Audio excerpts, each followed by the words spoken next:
Nais e pais do Colexio Rosalía de Castro de Carril retoman as mobilizacións. O mal estado dos baños do centro preocupa a comunidade educativa. Por iso reclaman á Xunta de Galicia unha reforma integral que actúe nos servizos e na fontanería. Dan pena, son insalubres, só se caen a cachos, la fontanería está toda por fuera e que queremos una reforma íntegra.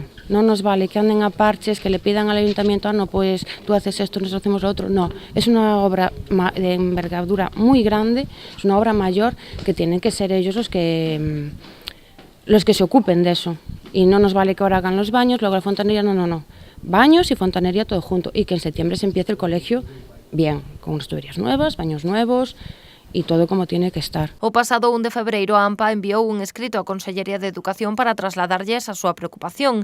A día de hoxe continúan sen recibir resposta, por iso recorreron ao Concello na procura de apoios. Advirten ademais de que tomarán medidas. Que si no tenemos un compromiso por escrito de que se van a arreglar los baños y la fontanería, es que estamos pensando ya en pedir el cierre de los baños.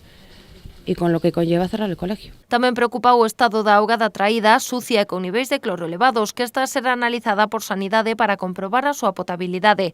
Neste caso, o Concello proporcionará ao centro auga embotellada. O Concello xa acabo de falar con o Departamento de Educación para que merquen un palé de agua mineral para que lle leven ao centro educativo, mentras tanto non se resolva a situación de si sabemos si Sanidade detecta algo de si é potable a auga ou non. O máis prioritario, que máis urxe, é a deficiente instalación de fontanería, cañerías, inodoros e demais que está absolutamente obsoleto e moi deteriorado, ¿no?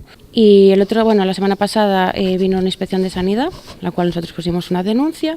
El agua dio 0,2 en cloro. Estamos a la espera del resto de la analítica, que llegará esta semana. Dende a AMPA tamén advirten que a día de hoxe o centro non conta con baños adaptados para usuarios con diversidade funcional. As nais e pais do centro recordan que o arranxo dos baños foi un compromiso asumido polo conselleiro de Educación, Román Rodríguez, nunha visita que realizou a Vila García.